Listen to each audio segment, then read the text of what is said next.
अस्सलामुअलैकुम वरहमतुल्लाहि वबरकातुहू। नाज़रीन इकराम, कुछ बंदे ऐसे भी हैं इस दुनिया के अंदर कि अल्लाह रब्बुल इज़्ज़त उनकी पसंदीदा इबादत को कबूल नहीं फरमाता है। वो इधर इबादत करते हैं, वह नमाज़ पढ़ते हैं, कोई भी अच्छा काम करते हैं, वो काम अल्लाह रब्बुल इज़्ज़त उठाकर उनके मुंह पर मार दिया जाता है। बहुत सारे नमाजी ऐसे होते हैं कि वह नमाज़ पढ़ के जाते हैं तो मस्जिद से निकलते बाद में है वो नमाज़ उठाकर उनके मुंह पर फेंक के मार दी जाती है। क्यों? अल्लाह रब्बुल इज़्ज़त ये कहना चाहता है कि जैसे तुमने नमाज़ पढ़ी है और जिस तरह आपकी ज़िंदगी है, जो आप कर रहे हैं उन तमाम आमाल और बुराइयों और नाफरमानियों के साथ जो आप ये इबादत कर रहे हैं, मुझे ये इबादत मंजूर नहीं है, मुझे इस इबादत की ज़रूरत नहीं है, आप अपनी इबादत अपने पास रखो। इसी तरह जो शख्स नमाज तहज्जुद का एहतमाम करता है, नमाज तहज्जुद अल्लाह रब्बुल इज़्ज़त की महबूब और पसंदीदा नमाज है। कुछ लोग ऐसे भी हैं, मैं आपको 5 ऐसे शख्स बताऊंगा कि जिनकी नमाज तहज्जुद भी अल्लाह ताला कबूल नहीं फरमाता है, उनकी नमाज तहज्जुद कबूल ही नहीं होती है, तो फिर अल्लाह रब्बुल इज़्ज़त उनकी बिगड़ी किस तरह बनाएगा। तो उसका क्या हल है, कब नमाज तहज्जुद कबूल होगी, मैं आपको बतलाऊंगा। इससे पहले आप वो 5 हज़रात कौन कौन हैं ये जान लीजिए, ताकि हम उन तमाम आमाल से बचने वाले हो जाएं। जिसकी नमाज तहज्जुद कबूल नहीं होती है उनमें से पहला शख्स है हराम खाने वाला, हराम कमाने वाला और हराम से अपने पेट को भरने वाला। जिसका हराम खाने पीने की आदत हो जाती है तो अल्लाह रब्बुल इज़्ज़त ऐसे शख्स की तहज्जुद कबूल नहीं फरमाता है। ये पहला शख्स है, इसलिए हराम से बचने की सख्त ज़रूरत है।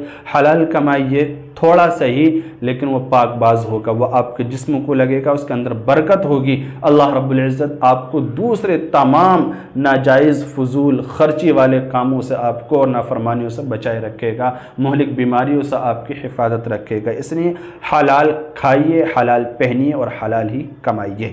इसी तरह जो दूसरा शख्स है वह है नाजायज़ काम करने वाले की दुआ। यानी अगर कोई शख्स दुआ मांगता है, अल्लाह मुझे चोरी करनी है, हालात बना दे, कोई भी नाफरमानी और नाजायज़ दुआ करता है, हराम कमाने की या हराम हासिल करने की या हराम काम करने की दुआ करता है, तो वो भी दुआएं कबूल नहीं होती हैं ऐसे शख्स की।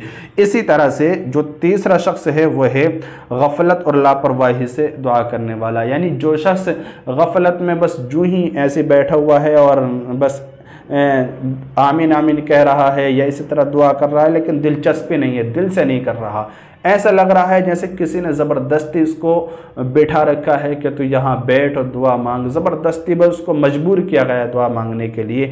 तो याद रखिए, जो ज़बरदस्ती इस तरह से लापरवाही से दुआ मांगी जाती है वह भी दुआ कबूल नहीं होती है। दुआ वही कबूल होती है जो दिल से निकले, और दिल से दुआ तभी निकलेगी जब आप मुकम्मल इखलास और लिल्लाहियत के साथ, तवज्जो के साथ आप दुआ मांगोगे। अल्लाह रब्बुल इज़्ज़त को हाज़िर नाज़िर जानकर और इसी तरह दिल को हाजिर करके इखलास के साथ जब दुआ मांगेंगे, जब दुआ दिल से निकलेगी तो अल्लाह रब्बुल इज़्ज़त के अर्श तक पहुँचेगी, वो दुआ कबूल होती है। जो लापरवाही और गफलत के साथ मांगी जाती है वो दुआ कबूल नहीं होती है। इसलिए जब भी दुआएं करो तो मुकम्मल इखलास और लिल्लाहियत के साथ दुआएं करनी चाहिए ताकि हमारी दुआएं कबूल हो। इसी तरह से जो चौथा शख्स है वो है जिना करने वाला मर्द और जिना करने वाली औरत। यानी जो शख्स नाजायज़ ताल्लुक़ कायम करके अपनी ख्वाहिश को पूरा करते हैं तो अल्लाह ताला उनकी भी तहज्जुद कबूल नहीं फरमाता है। अल्लाह रब्बुल इज़्ज़त ने अगर आपको ताकत दी है तो आप जायज़ तरीक़े से रिश्ता कायम कीजिए, निकाह कीजिए, शादी कीजिए, उसके बाद आप पाकीज़ा वाली ज़िंदगी गुजारिए, खुशहाल ज़िंदगी गुजारिए। अल्लाह रब्बुल इज़्ज़त असबाब भी अता करेगा, अल्लाह रब्बुल इज़्ज़त ज़िंदगियों में बरकत अता करेगा और अल्लाह ताला आपको अपना फरमा बरदार बंदा बना लेगा। निकाह ये बहुत प्यारी सुन्नत है तमाम अंबिया की, और इसी तरह से बहुत महबूब अमल है।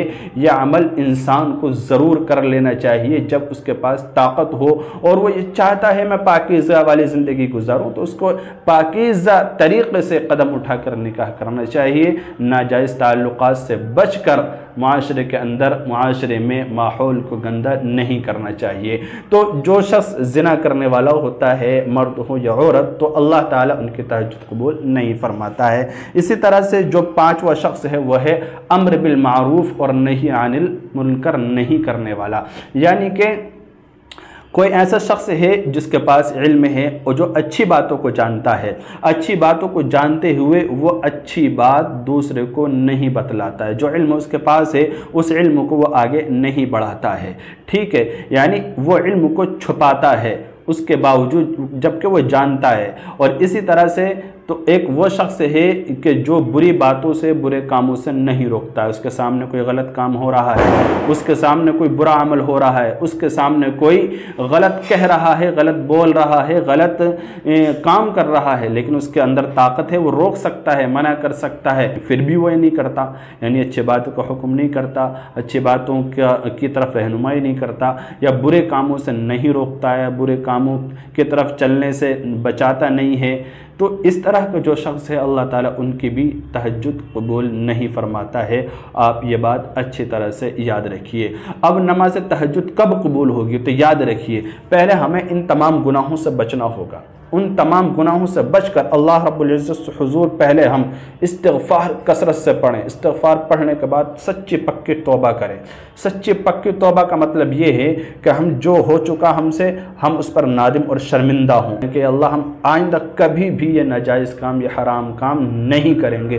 पुख्ता इरादा करें, जब हम सच्ची पक्की तौबा करेंगे अल्लाह को हाज़िर नाज़िर जानेंगे, वो गुनाह हमारे सारे माफ़ होंगे। अल्लाह रब्बुल इज़्ज़त की ज़ात से उम्मीद रखते हुए वो गुनाह माफ़ होंगे। उसके बाद हम जो अमल करेंगे, तहज्जुद पढ़ेंगे, इस्तिग़फ़ार पढ़ेंगे, इंशाअल्लाह वो अमल हमारे काबिल कबूल होंगे। तो इस तरह से हम आमाल करें और इन तमाम गुनाहों से, खुराफातों से, बिदात और रसूमात से बचें। इंशाअल्लाह हमारी हर इबादत कबूल होगी। अल्लाह ताला अमल की तौफ़ीक़ दे। अस्सलामु अलैकुम व रहमतुल्लाहि व बरकातुहू।